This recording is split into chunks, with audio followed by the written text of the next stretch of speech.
loulous. Alors, pour cette présentation, enfin bienvenue, voilà, on va commencer comme ça, bienvenue pour la présentation de mes nouveaux jeux mai-juin 2025. Alors, il y a deux, trois choses que j'aimerais vous montrer. Ces jeux, je les ai acquis certains dans une boutique à Lyon.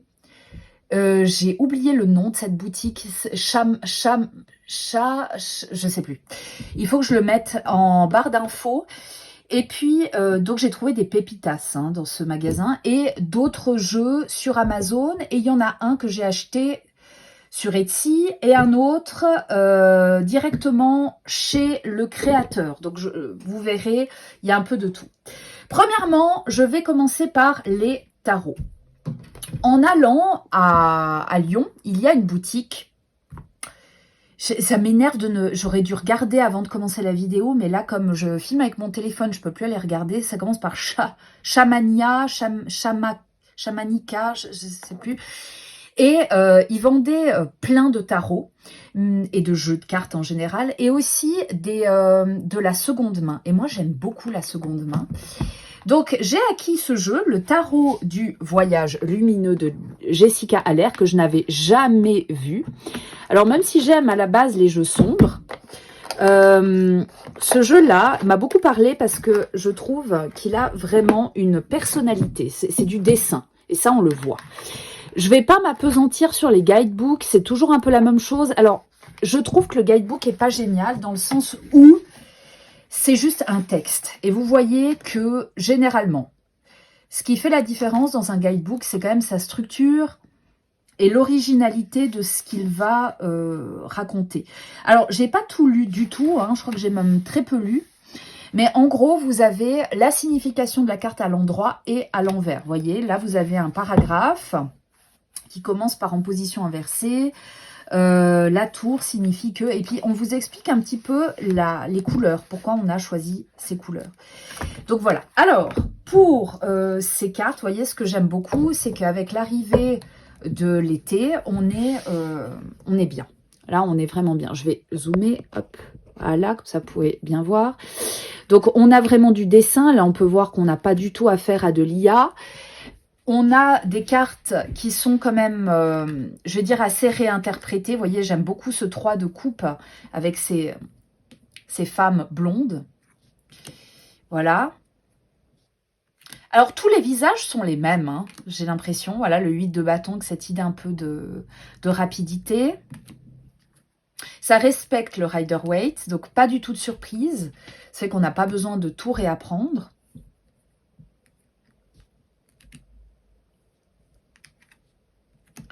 Et puis, je sais pas, ouais, je suis assez fan du design. Pourtant, c'est pas mon style. Moi, ce qui est très coloré, c'est pas trop mon délire.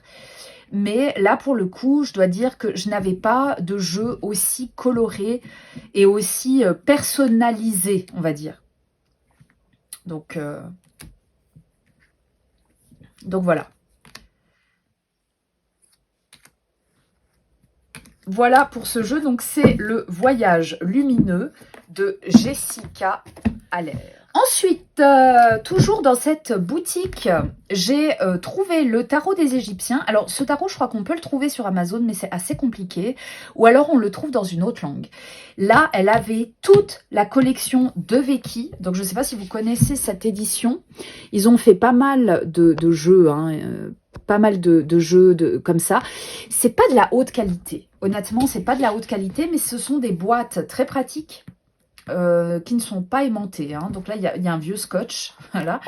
Et puis, donc là, vous avez une ouverture qui se présente comme ceci, avec un livre. Bon. Le livre est pas trop mal. Vous avez vraiment la base, un peu plus que la base. Il y a un peu plus que la base dans un format très pratique. Donc ça, je trouve ça super. Alors, le tarot égyptien, je l'ai vu, j'ai vu des gens l'utiliser dans leurs vidéos. Donc ça, c'est le dos. Ah, je vous ai pas montré le dos de l'autre, mais c'est pas grave. Bon, tant pis. Vous l'avez vu quand j'ai ouvert la boîte.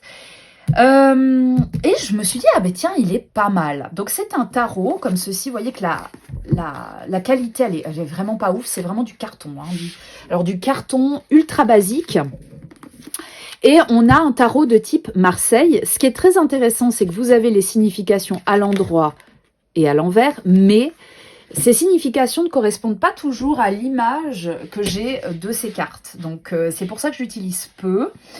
Vous avez ici des hiéroglyphes. Alors, je n'ai pas regardé. Ben là, si je regarde le numéro 43. 43, tic, tic, tic.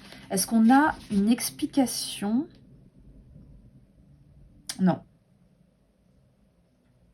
Il y a aussi des propositions d'association, hein, c'est très intéressant ça. Mais en revanche, on n'explique pas du tout la signification de ces hiéroglyphes. Peut-être, ouais, c'est bizarre. Bref, donc voilà, c'est un jeu que je trouve très esthétique.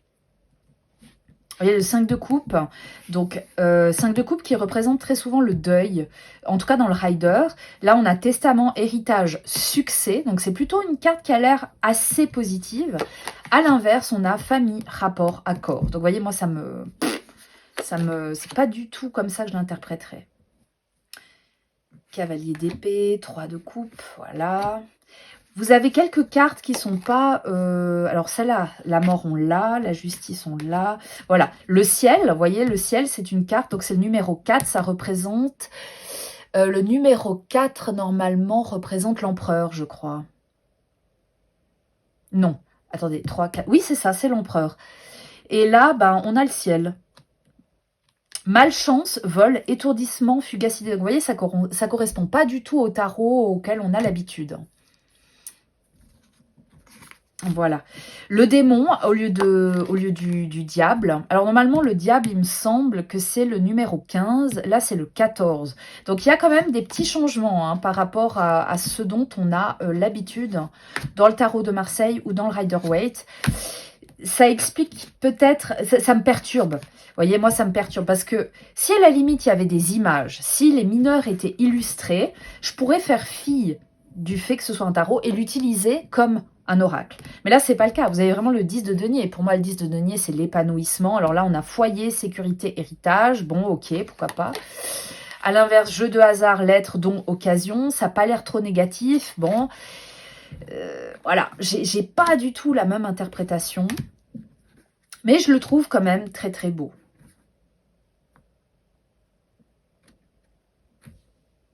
Là, le 11, c'est la force. Dans le...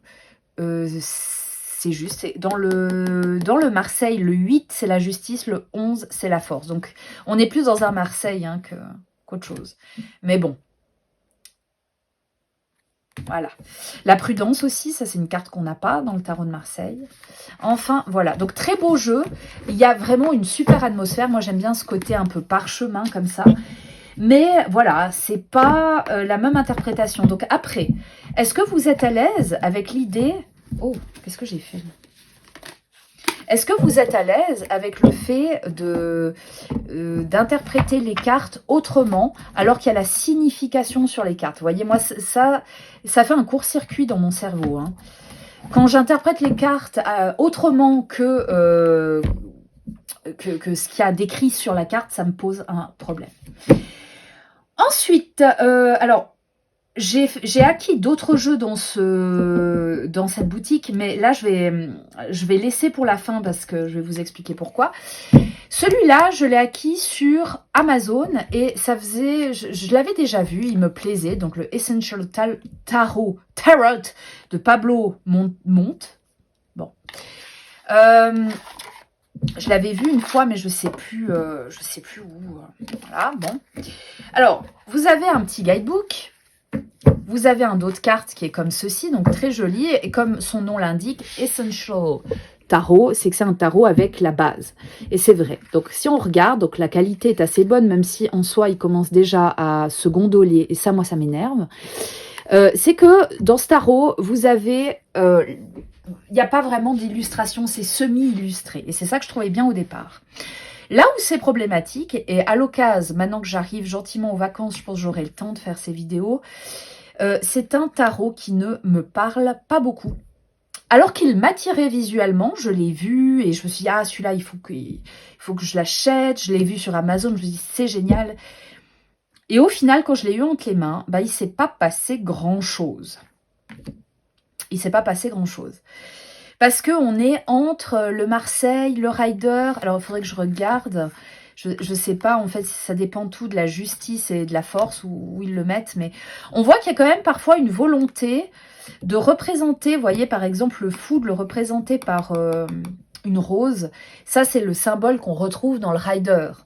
Donc moi, pour moi, c'est plus un Rider qu'autre chose. Puis c'est vrai, hein, il y a quand même cette volonté de réduire à l'élément tout en mettant quand même des symboles du Rider. Donc voilà, c'est super beau. Mais j'ai de la peine pour le moment. Alors peut-être ça va venir. Hein, on va pas, vous voyez, voilà, le 10 de coupe, on a quand même cette idée de ces coupes qui montent comme si on avait atteint un paroxysme. Tout le reste de la fenêtre ou de cette ouverture semble être baigné d'une certaine lumière apaisante. Donc on peut partir du principe que c'est positif. Donc voilà, très beau jeu. Pour le moment, j'avoue qu'il ne me parle pas beaucoup. 5, 6, 7, 8, la force, vous voyez. Alors que dans le Marseille, le 8, c'est la justice. Ouais, donc clairement, on est plutôt dans un rider. Hein. Voilà. Donc ça, c'est pour le Essential Tarot. Hop.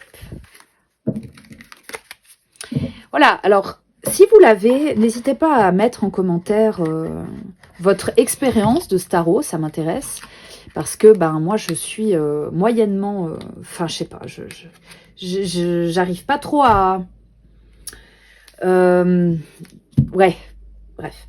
Alors, ensuite, là, j'ai 2 tarots. Je vais un peu réduire, voilà. J'ai 2 tarots. Celui-là, je l'ai eu dans la boutique de Lyon. Le Visconti di Modrone tarot et le Visconti tarot que j'ai acheté sur Amazon. Je vais faire une vidéo comparative entre les deux parce que c'est pas du tout la même chose.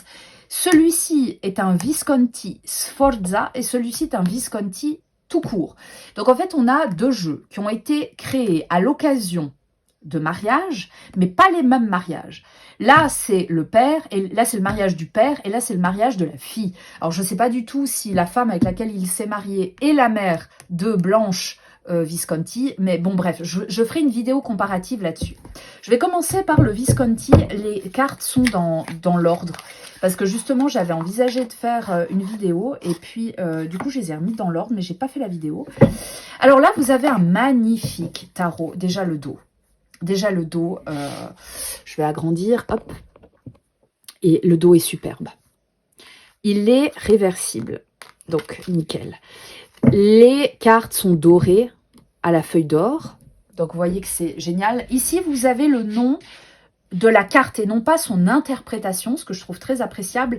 Parce que dans le Visconti, c'est pas toujours simple de savoir, là, voilà, est-ce que c'est le roi de bâton, est-ce que c'est le pape, est-ce que c'est l'empereur.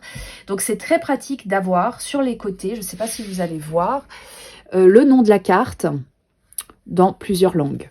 Donc, vraiment super. Et les reflets, oh, c'est magnifique. Donc, j'adore vraiment ce jeu. C'est mon tarot de type Marseille que je préfère. Déjà parce que vous avez des dessins, comme des enluminures, un peu des décors que je trouve mais superbes. Et le fait de les avoir fait à la feuille d'or, c'est encore mieux. Donc voilà, vous voyez, là on a le cavalier, attendez, hop, cavalier de bâton. Bon, ça se voit, hein, il y a un cheval, on se dit ok, c'est un cavalier. Maintenant, le problème, c'est qu'ils ont... Enfin, ils ont tous la même tronche, mais c'est normal. C'est normal parce qu'en fait, les personnages représentent des personnages de la cour des Visconti Sforza. Donc, c'est logique. Cette coupe est superbe. Voilà. Ça, celui-là, il est assez connu, très peu utilisé parce que je vois peu de gens utiliser le tarot de Marseille. En fait, ils utilisent le tarot de Marseille, mais pas le Visconti. Parce que, bon, c'est un tarot d'origine italienne. Est-ce que c'est ça, hein, le problème est qu'on veut consommer local. Voilà. Ensuite, on a le tarot Visconti di Modrone, qu'on appelle aussi le tarot... Oups, tout qui tombe, de Carrie Yole. Donc, c'est un tarot qui se trouve au musée, au Michigan, je crois que c'est marqué derrière en plus. Visconti nanana, donc ça a été restauré évidemment. Non, original. Alors là, on a 89 triomphes. Donc, enfin, 8 en 9 cartes. En gros, il y a beaucoup plus de cartes que la version du tarot tel qu'on le connaît. Donc, vous voyez ici, il est appelé le tarot Visconti et Carriole. Et là, normalement, c'est dit collection. C'est pas marqué où il est, là. Bon, c'est pas grave. Alors, là, la boîte est magnifique. Donc, celui-là, je l'ai eu à la boutique de Lyon. Là, vous avez un livre, et ce livre, il est pas trop mal. Alors, ça va, mais comme il y a des cartes en plus, ça peut être utile d'avoir le livre. Seulement, ce livre, il est en anglais. Alors, comme il y a très peu de choses, vous voyez, par exemple, ici, pour les cartes, là, c'est les cartes de cours. Donc, vous avez roi de coupe, reine de coupe, chevalier de coupe, la chevalière et l'équestrienne de coupe, le valet de coupe, la jeune fille de coupe. Donc en fait, vous avez des cartes en plus dans ce jeu. Regardez la taille des cartes. Non, c'est énorme. Hein. Oh, il faut... Oh là là. Je fasse attention. Alors, là, j'ai mis en dessous, et ça je vous montrerai quand je ferai la vidéo, j'ai mis les cartes en plus. Donc ici, ça représente une vertu, mais je peux pas... Non, c'est pas vrai. Ça représente la cavalière la cavalière d'épée. Ça, c'est la lady d'épée, donc la jeune fille d'épée. Cavalière de bâton. Ou de coupe. Non, de bâton, je crois. Chevalier de bâton. Chevalière de... pardon. Ah! Excusez-moi, je m'en mêle les pinceaux. Lady de bâton. Là, c'est aussi de denier, de coupe, etc. Et puis, vous avez des vertus. Alors, les vertus, je les ai gardées dans ce tarot parce que quand je vous aurai présenté le jeu, je compte l'utiliser. C'est pas un jeu que je vais laisser de côté pour ma collection ou que sais-je. C'est vraiment un jeu que je compte pratiquer quand même. Hein. Donc, vous voyez, par rapport... J'ai des grandes mains. Hein, donc, là, on est... Est-ce que j'ai un autre... Attendez. Est-ce que j'ai un rider pour vous faire la comparaison? Voilà, donc par rapport à une taille de tarot un peu classique, vous voyez que là on est, voilà, là on est carrément au-delà. Hein. C'est assez perturbant. Donc là, vous avez, j'ai mis au début les vertus. Je ne peux pas vous dire lesquelles c'est parce que j'ai pas retenu puis elles se ressemblent toutes. Donc vous avez 3 vertus qui sont représentées. Il y a la charité, la foi et la prudence, je crois. Hein. Donc là, vous avez, ça c'est la générosité, ouais, la charité ou un truc du style. Parce que je me suis dit, ah, mais ça doit être la reine de coupe. Non, pas du tout. Et vous voyez, là aussi, vous avez donc un dos qui est superbe. Et puis, vous avez des dorures et des argentures sur ces cartes. Là aussi, ça, je crois que ça doit être la foi. Voilà. Alors, je vous en montre quelques-unes. Je vais quand même m'asseoir. Donc, magnifique. Hein. Moi j'adore. Après, il y a quand même... Regardez ça. Regardez ce denier. Et chaque denier, presque chaque denier est différent. Non, là, il y en a 1 sur 2, en fait, qui est différent. Vous avez un fond argenté et des deniers dorés à la feuille. Le truc que je reproche à cette version, cette reproduction, c'est qu'on ne voit pas très bien l'emblème. Là, vous avez, normalement, si je ne me trompe pas, c'est le valet. Hein, c'est juste 10, valet. Ouais. Là, vous avez le valet de denier. Le denier, il se confond dans le reste. Et du coup, on ne voit pas.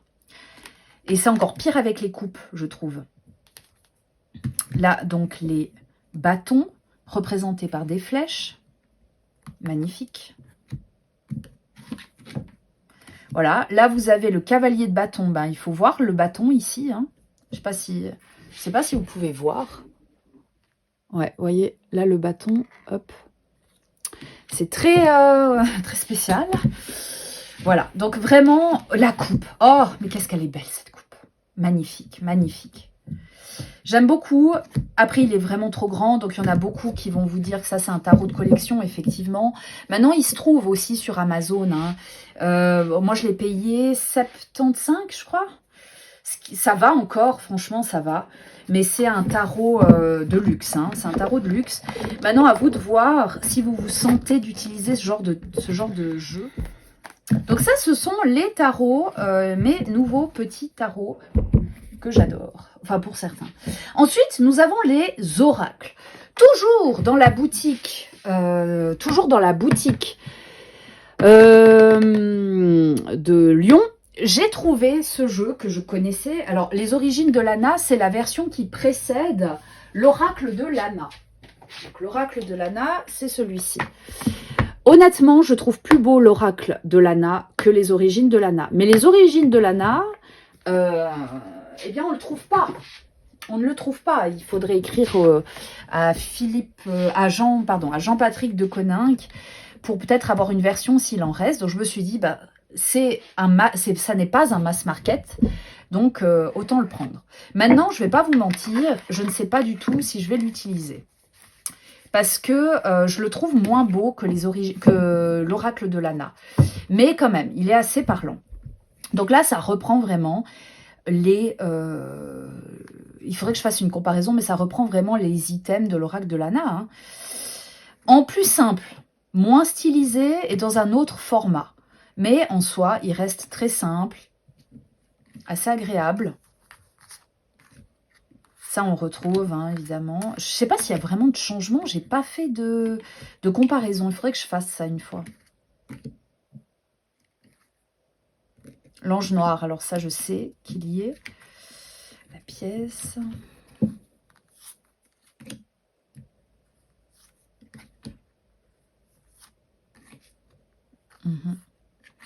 Donc j'aime bien, hein, pour moi c'est un peu comme un oracle G, quoi, hein, avec je crois qu'il y a plus de cartes dans celui-ci. Hein. Voilà. Aux origines de Lana. Ça c'est plus l'avoir pour l'avoir, parce que l'utiliser, je suis pas certaine que je vais beaucoup l'utiliser.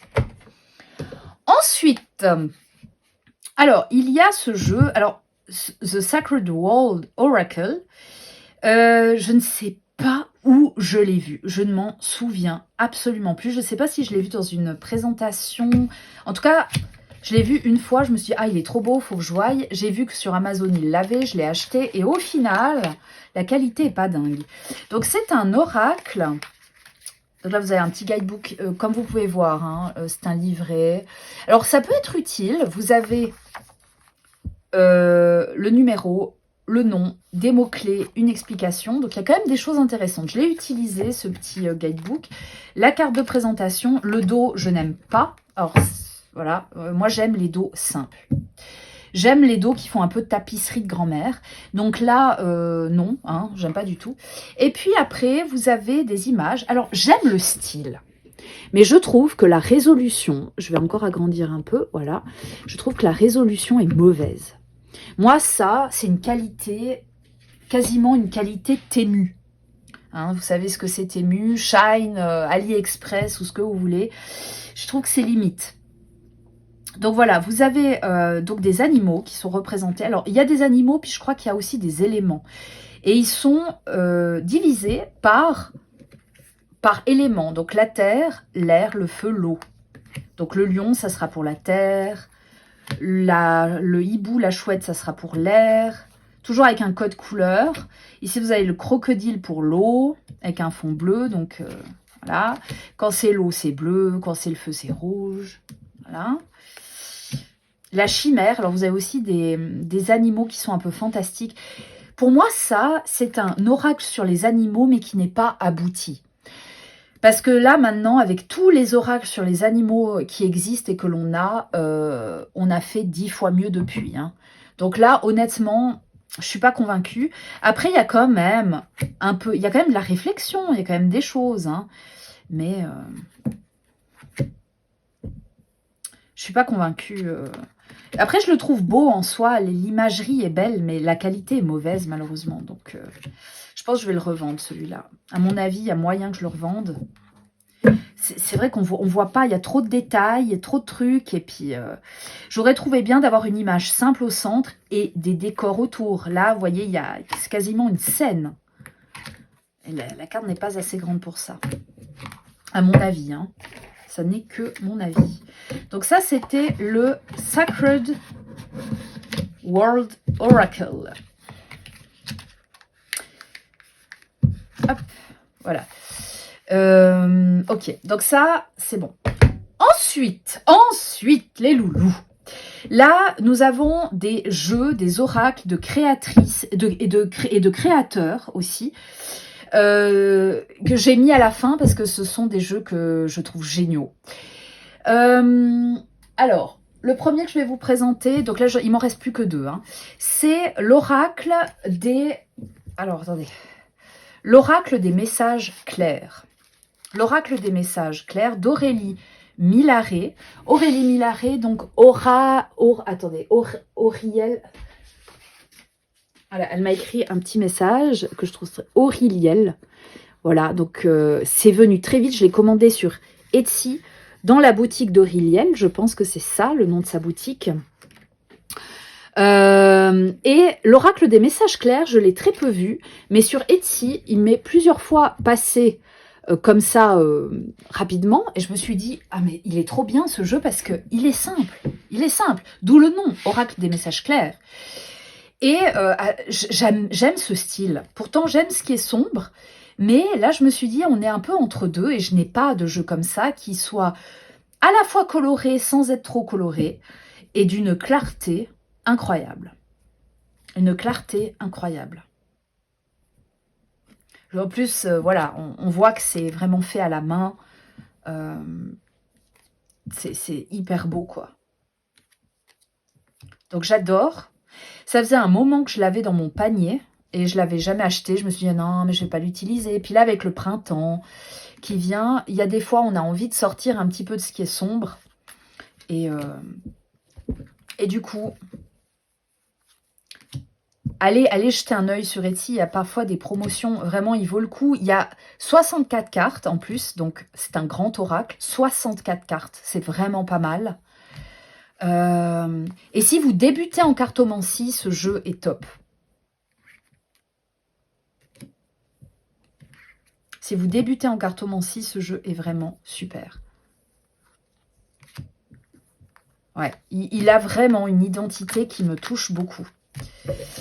Voilà, donc ça c'est pour l'oracle des messages clairs d'Aurélie Millaret. En plus, c'est vendu, enfin je l'ai reçu très vite, mais alors j'ai jamais reçu un paquet Etsy aussi rapidement. En plus, j'habite en Suisse, donc voilà. J'ai pas eu de frais de port mirobolant du tout, j'ai pas eu de frais de douane. Je sais pas comment c'est possible, parfois on a des frais de douane, parfois on n'en a pas, et je sais pas comment c'est possible. Et il arrive dans un pochon qui est super. Ce petit pochon, il est en velours, très qualitatif. Vraiment, je suis fan. Fan. Merci Aurélie, merci vraiment d'avoir créé un jeu comme ça. Et merci pour ton professionnalisme. Vraiment, ça fait plaisir. Ça fait vraiment plaisir. Fait en France, fabriqué en France. Hein, donc voilà, je trouve que c'est super. Le dernier oracle fait maison, c'est, et là je pense que si vous suivez pas mal de youtubeuses, là je vais aller un petit peu moins, voilà, vous reconnaîtrez ce pochon. Vous avez vu comme il est énorme. Je sais pas si on peut le voir, mais c'est un truc énorme par rapport à ça. Hop, ah non, ça va. Mais vous allez vite voir la différence. C'est le Humanity Oracle de Karine Justby et Olivier, parce que c'est son mari Olivier qui a créé ces cartes. 140 cartes. Les loulous, 140 cartes. What the fuck? Les tranches sont blanches et non pas neutres. Donc, je crois qu'il y a vraiment eu cette volonté de créer des tranches qui soient blanches, pures, et pas juste neutres comme ça. Et là, vous avez 140 cartes d'un jeu dont le dos est magnifique. Pas se mentir. Abigail Voyance l'utilise beaucoup dans ses... dès qu'elle l'a reçu, j'ai l'impression qu'à chaque fois, elle l'utilise parce qu'effectivement, il est super parlant. D'ailleurs, Karine Justby a fait une présentation complète de ce jeu quand elle l'a reçu. Je vous encourage à aller voir ça. Il faut que je mette des liens. Je vais vraiment essayer de faire bien les choses et de mettre des liens. Elle présente un peu toutes ces cartes et... qu'est-ce que je voulais dire? Donc, c'est un oracle qui est fait à la base pour et des tirages actus, donc qu'est-ce qui se passe dans le monde, mais aussi pour des tirages personnalisés, tirages perso. Et vous allez me dire, mais c'est un peu bizarre. Ben non, parce que sur les cartes, vous avez la signification. Donc ici, vous avez le feu. Est-ce que j'agrandis? Attendez, je suis désolée. Hop, voilà. Vous avez la signification globale. Donc vraiment signification pour un tirage actu. Et la signification pour un tirage perso. Donc en soi, tout est adapté, tout peut se faire. C'est vraiment génial. Et les illustrations... Les illustrations, elles sont mais magnifiques. 140 cartes pour, je crois que c'est 75 € ou 70 €. Je ne sais plus le prix, mais effectivement, je pense qu'ils le font à perte. Hein. Je ne sais pas si, je crois pas qu'ils gagnent de l'argent en faisant ça. Et mais j'adore, moi, les oracles de Karine et Olivier. Je les trouve magnifiques. J'espère que je vais réussir à tomber. Voilà. Alors, vous voyez... C'est un jeu aussi qui est très centré, je trouve, dans le choix des illustrations, très centré sur la cause animale. Et moi, c'est ça qui m'a touchée. C'est ça qui m'a touchée. Je vais vous montrer. Si je tombe sur les cartes, c'est vraiment des cartes qui m'ont tellement bouleversée. Vous voyez, le naufrage. Karine Just Be a fait un tirage où elle a prédit dans son tirage l'accident qui a eu lieu, l'accident d'avion qui a eu lieu en Inde. Et je vous assure, c'est pile poil ça, c'est incroyable. La cohabitation, vous voyez, avec un gorille, c'est incroyable. Voilà, l'émigration, c'est... Ouais. L'homme âgé, représenté par Gandhi. Donc on a des personnalités qui se retrouvent... Je rigole parce qu'en fait, vous avez le dictateur qui est représenté par Hitler. Et ça me fait rire parce que quand j'ai fait un tirage pour moi, Hitler pouvait représenter une personne précise. Alors, c'est pas drôle, hein, pas du tout, mais voilà. Non, c'est d'une richesse incroyable. Une richesse incroyable. Il y a un job qui a été fait pour qu'il y ait un équilibre dans ce jeu. Je trouve dingue. Là.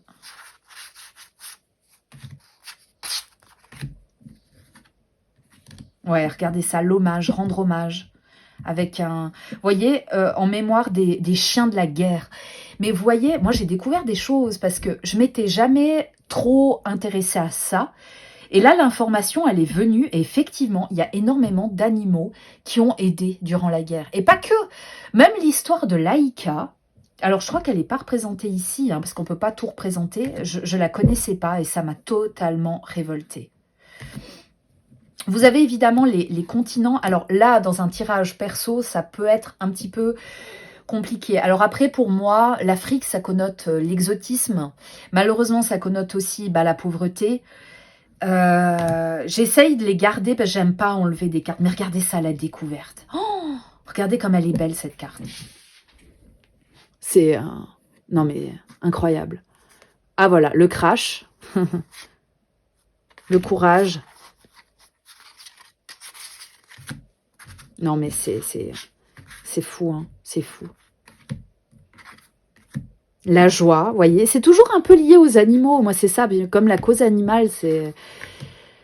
Voilà, j'aime les animaux, hein, on va pas se mentir. Donc, du coup, je suis extrêmement touchée par ce jeu. Voilà, et puis c'est inclusif aussi, hein, évidemment.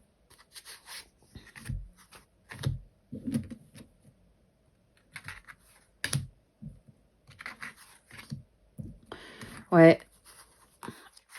Il y a une carte, mais elle n'est pas là. C'est la carte avec le rhinocéros. Ah, elle n'est pas là. Ouais, bon, et bref. Parce que sinon, après, on en a pour 1000 ans. Déjà que ça fait une demi-heure. Mais vous voyez, la pollution. C'est, voilà, magnifique jeu. Créé donc par Olivier, le mari de Karine, qui a... ouais, enfin, voilà. Et moi, j'ai aucun jeu qui est comme ça. Hein. J'ai aucun jeu déjà de 140 cartes. Voilà. Alors, il en existe, hein, mais voilà. Et puis, fait comme ça, je ne sais pas si c'est du crayon ou de l'aquarelle. Mais c'est... Et puis surtout, le choix des illustrations est tellement intelligent. Enfin bref, voilà. Le pochon, on vous le donne évidemment parce que trouver un pochon qui puisse contenir 140 cartes dans un format oracle, hein, donc ça doit être du 9 sur 13 ou un truc du style, c'est des grandes cartes. Hein, donc pour mélanger, c'est pas évident, la qualité est très très bonne. Elles sont fines mais résistantes, c'est sablé, hein. C'est un fini sablé, donc si vous connaissez les jeux de Karine, c'est toujours un peu, il y a une cohérence, hein, et c'est très bien parce que ça permet justement d'utiliser les jeux ensemble, et je pense que c'est ce que je vais faire. Je vais voir, peut-être proposer des tirages actus, voilà. Donc, voilà pour ces jeux, les loulous. N'hésitez pas à me dire ce que vous en pensez. N'hésitez pas à me dire si vous avez acquis certains de ces jeux, s'il y en a qui vous donnent envie, s'il y en a qui ne vous donnent pas envie, parce que parfois ça peut être intéressant aussi d'essayer de voir, d'essayer de comprendre pourquoi on n'a pas, pardon, je vous ai frappé, pourquoi on n'a pas le petit truc, quoi, hein, tout simplement. Voilà, donc n'hésitez pas à me dire ce que vous en pensez de tous ces jeux, et puis je me réjouis de vous présenter la suite. Alors, je vais aussi faire une vidéo parce que je suis obligée de vendre des jeux. Il y en a que j'utilise pas et avec lesquels je n'ai aucun atome crochu. Je vous ferai une vidéo sur ces jeux que je vais vendre. Et voilà, parce que je trouve bien aussi de parler des jeux qui ne nous parlent pas. Voilà. Je vous souhaite une bonne journée les loulous. J'attends vos coms avec impatience. Et je vous souhaite une belle journée. Bye bye!